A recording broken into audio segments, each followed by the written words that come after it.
Muraho neza bene data, turabashuje kandi tubifurije kugubwa neza. Turagarutse muri studio ibisanzwe, amazina yanjye nitwa Ukugize Jean Pierre. Tugarutse muri bya byigisho byacu, reka twakire bene data nabo babasuhuze kandi babibwire, dukomeze ingingo yacu y'uyu munsi. Ni karibu bene data. Turabashuhuje bene data, mugire igitondo cyiza. Ni Nzabamwita Pierre nk'ibisanzwe. Urakoze cyane, reka na mwene data nabo basuhuze. Nanjye nitwa Aimable Nshimiyimana. Yego. Murakoze cyane. Uyu munsi turagarutse tuje ku ngingo y'uyu munsi, ni ingingo itubwira ngo kumurika umucyo uvuye mu mutima. Kumurika umucyo uvuye mu mutima. Ejo twize ingingo itubwira ngo gusura Betaniya ubuheruka. Reka mbere yuko twinjira muri ibi byigisho tubanze dusenge. Turagushimiye cyane Muremyi wacu, tugushimiye cyane uburyo uduhaye umwanya kwiga ijambo ryawe. Turakoraretse kugira ngo utuyobore, amagambo yawe ariyo mwuka, reka natwe atubere ubugingo kandi yo gukora ibishimwa nawe kubw'inama twumvira mu byanditswe byawe byera mu izina rya Yesu. Amen. Murakoze cyane. Reka mbere yuko twinjira kuri iyi ngingo nk'uko nari maze kubibabwira, tubanze twakire mwene data Aimable aduciremo mu ncamake ingingo twize ejo. Ariko mbere yuko ayicamo, turagira ngo tubararike kuri iyi channel SDARM. Rwose abahageze bushyashya mukore subscribe, mukore share,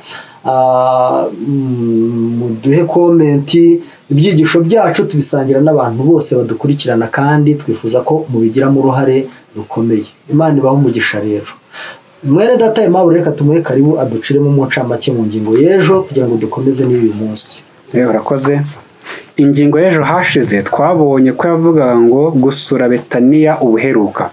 Twabonye uburyo Yesu Kristo yageze i Betaniya ubuheruka araritswe n'umufarisayo witwaga Simoni. Simoni yamuraritse mu nzu ye, amutegurira ibyo kurya we n'abigishwa be mu rwego rwo kugira ngo amushimire. Yamushimiraga yuko yamukirije ibibembe, indwara ari kumuhitana. Ubwo nibwo Kristo ageze i Betaniya ubuheruka. Murakoze cyane.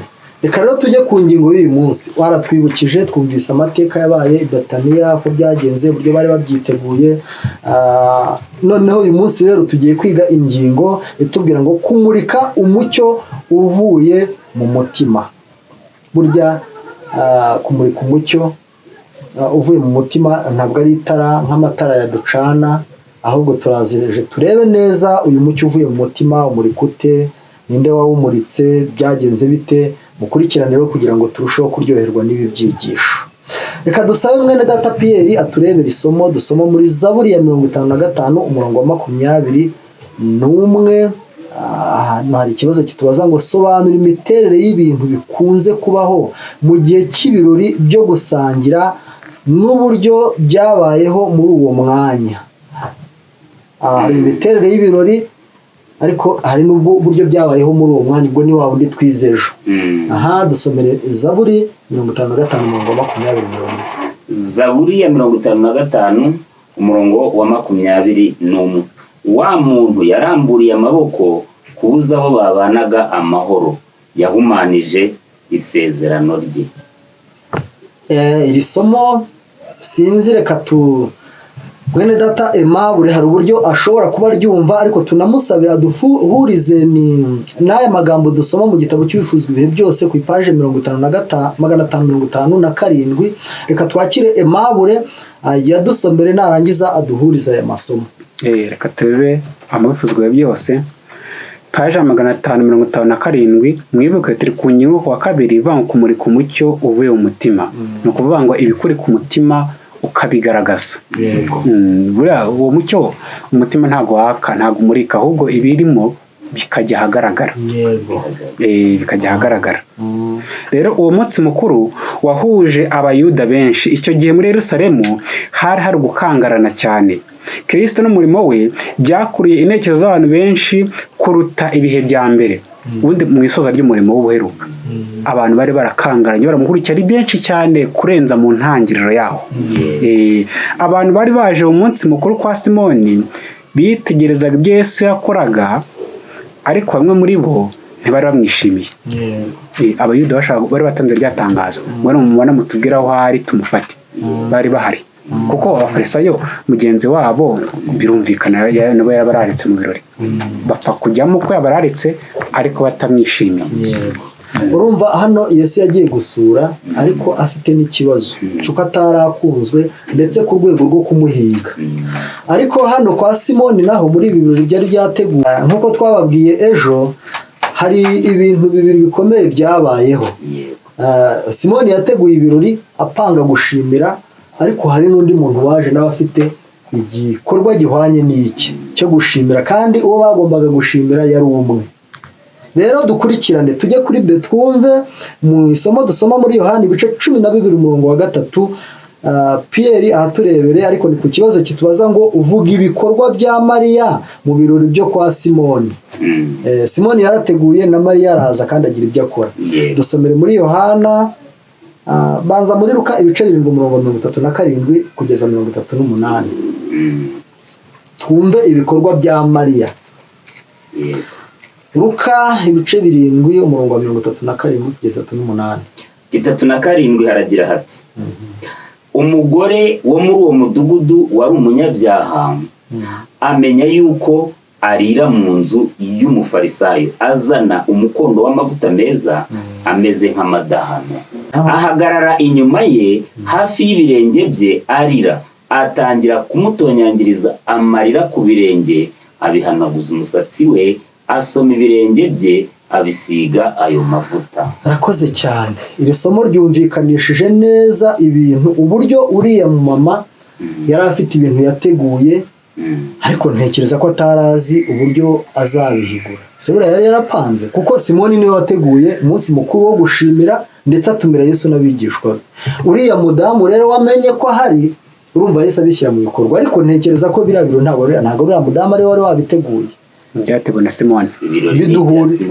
Reka rero dusabe Aimable biduhurize muri cya gitabo twumve turusheho kusobanukirwa. Mariya igihe yinjiraga byabaye nk'ibatungura, kuko mu Bayuda iyo abagabo bicaye muri salo baganira nta mugore aba guhari, ahubwo babaga bari inyuma mu gakorodoro, niho Mariya yumviraga ijambo rya Yesu.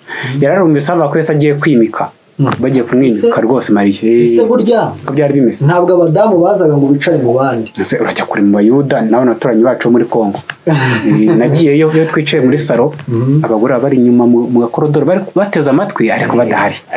Rero bagiye kubona umugore arinjiye, yarinjiye asa nk'ubarogoye. Tugiye gusoma uko Mariya yabigenjeje, ariko icyatumye Mariya agira ishyaka ryo gutwarana nawe akaza agashimira umwami we. Mariya yumvise mu mpera z'umurimo wa Yesu bavuga ngo agiye kwimikwa, ubundi hari amavuta yarateganyirije kuzayamusiga yapfuye baramuhambye. Aravuga ati reka mugaragarize ishimwe akiriho, kugira ngo mbo wa mbere mu kubahiriza umwami wanjye. Nuko arinjira. Hano mu bifuzwe byose paje 558 na 559 haranditswe ngo Mariya yarateze amatwi ashishikaye buri jambo ryaturukaga mu kanwa ka Yesu. Kubw'imbabazi ze Yesu tugiye kureba ko yakoreye Mariya bikomeye, byatumye amushimira, ko ntabwo apfuye kumushimira gusa. Twabonye mu ngingo y'ejo yuko Simoni yashimiye Yesu kubera ko yamukije indwara y'ibibembe. Iriya ndwara ari mbi cyane, banagwaga n'akato muri bene wanyu ukagenda ukava no mu rugo. Simoni abonye igikorwa Yesu amukoreye yifuza kumushimira, na Mariya Herode cyamukoreye. Yesu yari yaramubabariye ibyaha bye, icyo ni icya mbere. Icya kabiri, yari yarazuye musaza we Lazaro maze iminsi 4 mu gituro. Twara mu kigisho cy'ubushize ku kigisho cya nyuma 13. Kandi umutima wa Mariya wari wuzuye gushima. Mariya yarumvise Yesu avuga ibyo gupfa kwe kwari kwegereje, maze kubera urukundo rwinshi n'agahinda yari afite, yararifuje kumugaragariza ko amwubahirije. Kuba kwitanga gukomeye, yari yaraguze amavuta y'igiciro cyinshi cyane yo gusiga ku mubiri wa Yesu. Ariko ubu abantu benshi bavugaga ko agiye kwimikwa ngo abe umwami. Umubabaro wa Mariya wahindutse ibyishimo, bityo yifuza cyane kuba uwa mbere mu guha icyubahiro umwami we. Yifuje kuba ari uwa mbere. Rakoze cyane. Urumva hano wari ugikomeje. yapfunduye amavuta ye ayasuka ku mutwe no ku birenge bya Yesu maze apfuka amarira ye atonyangira ku birenge bya Yesu nuko abihanaguza umusatsi we wari muremure. Urumva aha hantu harimo ibintu bikomeye. Iki cyigisho kiraryoshye. Numvisemo n'akandi kantu ko abadamu ntabwo babaga bari kumwe n'abagabo. Niko umuco wa Kiyuda wari umeze. Urumva ni akantu gashyashya mwene data atwunguye. Ariko hano harimo ibintu bikomeye. Uyu Mariya burya niwe wari musaza wa Lazaro. Birumvikana. Yari mushiki wa Lazaro. Noneho akaba ari na wa mugore Yesu yababariye ibyaha. Cyagiye bagiye kumutera amabuye. Twarabyise ubonye muri Yohana 8. Yego, muri icyo byigisho byari twarabibonye. Noneho rero uyu mudamu urumva yateguye ishimwe kandi mu kuri ararizana arabigaragaza nk'uko bamaze kubitubwira, arabikora nk'uko tumaze kubisomerwa. Ariko si ibyo bintu abantu bari aho byababereye bite? Byabagendekeye bite? Hari impinduka zabayo. Hari mu kibazo cya mbere mu ngingo yo kuwa mbere twabonyemo ikibazo cyerekana uburyo abantu bari aho byabagendekeye bite ibyakorewe aho ngaho. Hano rero reka twumve nabo uko byagenze.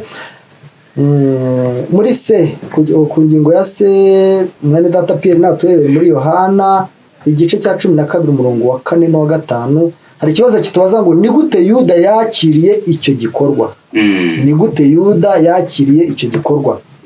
Yego, reka dusome muri Yohana 12 umurongo waho wa 4. Nuko Yuda Iskariyoti umwe mu bigishwa be wendaga kumugambanira aravuga ati, ni iki gitumye aya mavuta atagurwa denariyo 300 ngo bazifashisha abakene?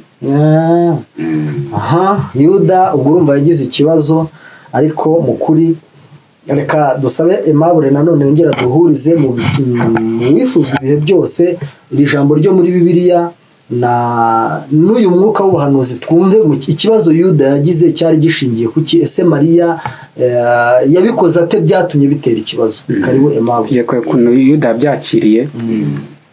Buriya Yuda yaritegereje biramurakaza. Ntabwo agize ishyari gusa, ishyari yongewe n'uburakari, ibyo byitwa igomwa. Burya byamurakaje abigira n'ishyari bwa atari amafaranga, kuko niwe wari umubitsi. Na Terezo y'abigishwa ba Yesu niwe yifuzaga ko rwose n'amafaranga yabonye ngo apfuye ubusa. Ntabwo yaha agaciro ugushima. Buriya simwibuka ryigisho rigeze gutambuka kera ryavanga imbaraga ituruka mu gushima. Hari ibintu ukorera umuntu umushimira aba atazi uburemere bw'igitumye ubikora, bikabarakaza rwose. Ubutwa ni mu gutura mu rusengero, ushobora gutura nk'ibihumbi 5, undi akaba ari amafaranga ko atanze yatara 500 n'abahagije, atazi imbaraga iguteye kubikora. Iyo rero ni Imana yitaho. Rero Yuda we reka turebe ngo Mariya akora kiriya gikorwa yabikoze adashaka ko hagira umubona, kandi koko byajyaga gushoboka. Ariko impumuro y'aya mavuta yakwiriye mu cyumba hose, maze abari aho bose bamenya ibyo akoze. Ibyo akoze rwose. Yuda yitegereje icyo gikorwa ababaye. Murumva ko ari ukubabara n'uburakari, ababaye. Aho kugira ngo ategereze kumva icyo yose ari buvuga kuri icyo gikorwa, yatangiye kwivovota, yongorera abantu bari hafi ye, agaya Yesu kuba yemeye kugupfusha ubusa kumeze gutyo. Mu buryo bw'uburyarya yavuze amagambo yashobora gutuma abantu banga Yesu. Nibaha agaciro kwa gushimira kwa Mariya. Pierre, gira icyo bivugaho dusoza n'ingingo gitoya.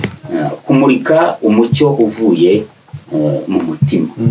Mu by'ukuri Mariya yari afite impamvu mu mutima we. Ariko buriya impamvu ntabwo zishobora no kuza mu mutima wawe zidafite ikizizanye. Yari yarateze amatwi ibyigisho Yesu yatangaga, ubuguro Yesu yatangaga, aza kumenya neza yuko Yesu ashobora kuba agiye gusoza umurimo we cyangwa se gupfa. Noneho rero yifuza kumuha ishimwe rye mbere yuko apfa, kumugaragariza ishimwe. Abantu benshi bakunda kugaragaza amashimwe yabo abantu bararangije gupfa, ariko ni amakosa jya ugaragariza uwo ukunda ishimwe igihe bikujemo ku mutima. akoze rwose. Ahangaha njya mbibona uriya umuntu wapfuye abaye ari nk'ugaruka kareba uburyo abantu bari kurira, uburyo abantu bari kumushyiraho indabyo, biriya bintu uwabikora umuntu akiriho byaba ari byiza cyane. Hano rero icyigisho cyacu, ingingo yacu yatubwira ngo kumurika umucyo uvuye mu mutima. Uyu mucyo uvuye mu mutima wagaragariye muri aya mavuta. Ni Mariya we yashatse kubihisha ariko ntibyakunda. Ya mavuta akwira inzu yose, abantu bose bagenza bate barabimenya. Ariko rero na Yuda nawe yagaragaje icyari ku mutima we. Erega ubundi ikintu kiri ku mutima kenshi yatuvuga ngo kigaragarira mu magambo ku munwa, ariko si ho gusa burya no mu bikorwa kiragaragara. Mu magambo no mu bikorwa bigaragaza ikikurimo. Urumva umucyo mwiza iyo umuritse ibibi biragaragara byumvikana. Rero abadukurikirana reka tubashimire, ariko dushimira ababene data bagerageje kumvikanisha neza iyi ngingo. Imana ibahe umugisha. Amen. Kandi ejo muzinduke tugaruke kugira ngo dukomeze n'izi ngingo zacu. Abadukurikirana twese turushaho kunguka, n'abadukurikirana rero tubifurije umunsi mwiza, tubifurije kugubwa neza. Ibyigisho byacu ntakagaruka. Murakoze cyane. Amen. Amen.